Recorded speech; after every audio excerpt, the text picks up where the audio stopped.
ഒരു പൂമ്പാറ്റയെ പോലെ ചിറകുകളൊക്കെ ആയിട്ട് ഇങ്ങനെ പാറി പറന്ന് നടക്കുന്ന ഒരു മീൻ, ബിഗ് ഇയർ മൂൺടെയിൽ മോളി.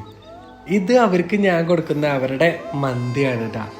ഈ ഒരു മന്തിയായിട്ട് ഞാൻ ഇന്ന് വരുമ്പോഴല്ലോ, ഏതൊരു മൂലക്കിലാണെങ്കിലും എല്ലാ മീനുകളും ഇങ്ങനെ മേലേക്ക് വന്നൊരു ഗ്രൂപ്പായിട്ട് എന്നെ നോക്കി എൻ്റെ കൈയിൻ്റെ അടുത്തേക്ക് ഓടി വരും. അപ്പോൾ അവർക്ക് എന്നെ കാണാൻ പറ്റുന്നുണ്ടായിരിക്കില്ലേ, ഞാൻ അവർക്കുള്ള ഫീഡായിട്ട് വരുന്നു എന്ന് അവർക്ക് മനസ്സിലാവുന്നുണ്ടായിരിക്കും. കാരണം എന്താണെന്ന് വെച്ചാൽ ഇടയ്ക്കൊരു കൊക്ക് വരും. ആ ഒരു കൊക്ക് വന്ന് ഇവിടെ വന്ന് നിൽക്കുകയാണെങ്കിൽ ഒരൊറ്റ മീൻ ആ ഒരു ടാങ്കിൽ കാണില്ല.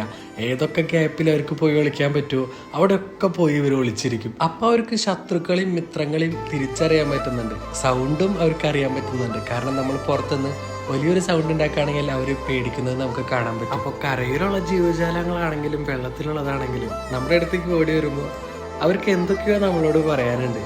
ഇവരെന്താണ് എന്നോട് പറയണമെന്നറിയില്ല, പക്ഷെ തിരിച്ച് ഇവരൊക്കെ സ്നേഹിക്കാനുള്ള ഒരു മനസ്സെനിക്കുണ്ട്.